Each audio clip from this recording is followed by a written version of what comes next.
So in this video, I want to show you from a user's perspective how to log into Torah Readers, select a portion, select a reading, and then the tools that you have available to you for learning how to chant that reading. So let's get straight to it.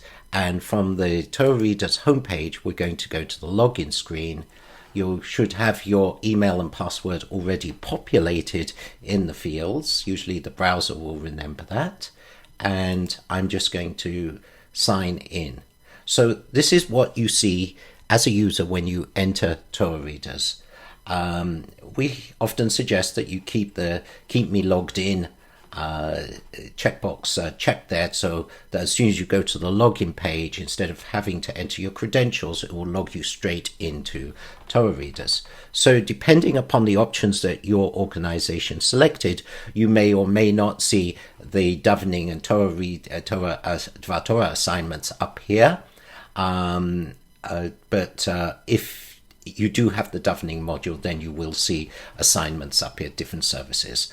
But the thing we're interested in specifically here is my reading assignments. So down here we see readings that I've already signed up for. So we can see I've got 2 readings for Chaye Sarah here, another for Tetzaver, and so on. So these are ones that I've actually gone into before and selected. I want to go straight to reserve a reading. So reserve a reading is where we will find all the parshiot that have been made available by your organization for you to select to read. So based upon how many people have signed up here, we can see that which aliyot are available. Here, for instance, in Chaye Sarah, we see there's 2 more aliyot available. Over here, we can see this category of service here is what we call a general service reading. So this is a custom defined set of readings, which you might find, say, for a youth service or special service. And we also have readings for Chagim. So here we have Hanukkah, 2 for Hanukkah. And down here we have a Megillah, which in this case will be Esther.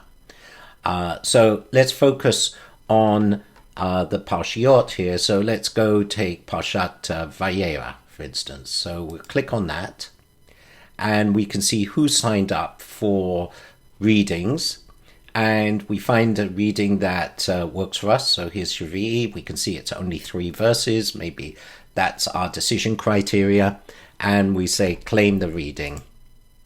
Now I already have a reading claimed here, which is Shlishi, but I don't want to read that anymore. So I'll release that reading. Yes, release it. So now that's available for someone else to claim.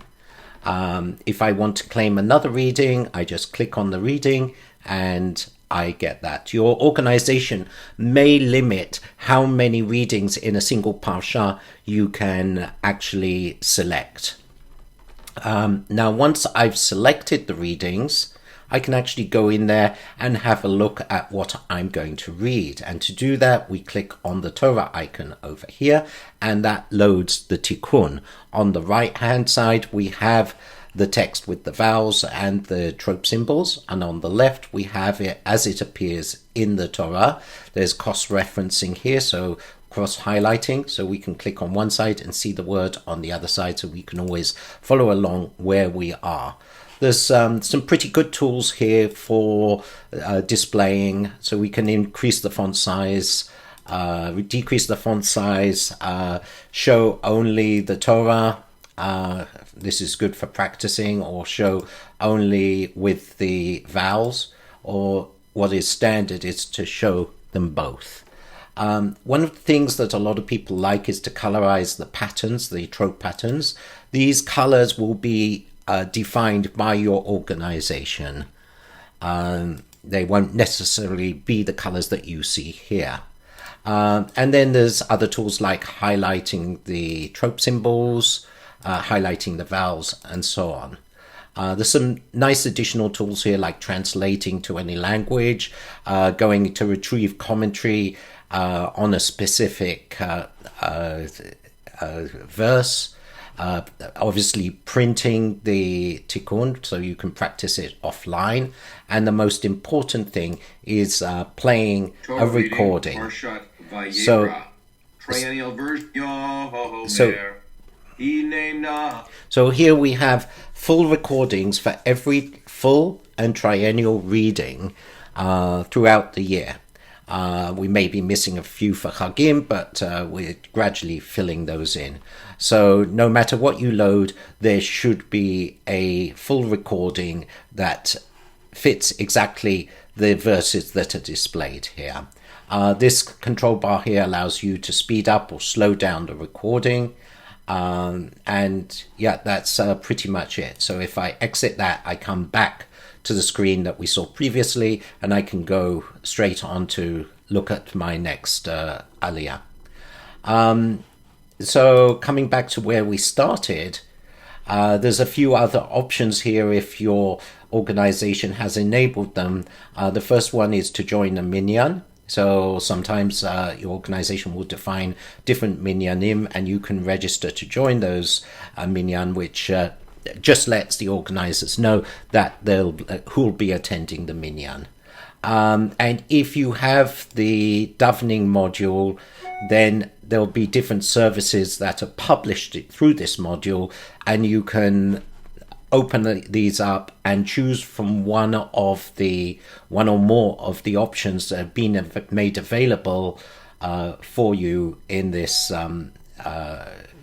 service. So for instance, if I want to daven shacharit, I can reserve it. If I haven't put in a Hebrew name already, I have the option to enter a Hebrew name. And then I can select additional davening assignments here. And when I come back to the home page, I should be able to see those now in my readings and assignments. As you can see here, my davening assignments, and down here I have my reading assignments. And the last thing you might want to do is to print out your readings, just so you know what's coming up, so you can keep track of them. So we make that little report available. And I think that's about it. Oh yes, very important. Last thing is my past readings. So you get a list of everything that you've read in the past, for both Shabbatot, holidays, and Megillah, all separated by their different categories. Yes, thank you very much for your time for watching this video on the introduction to Torah Readers.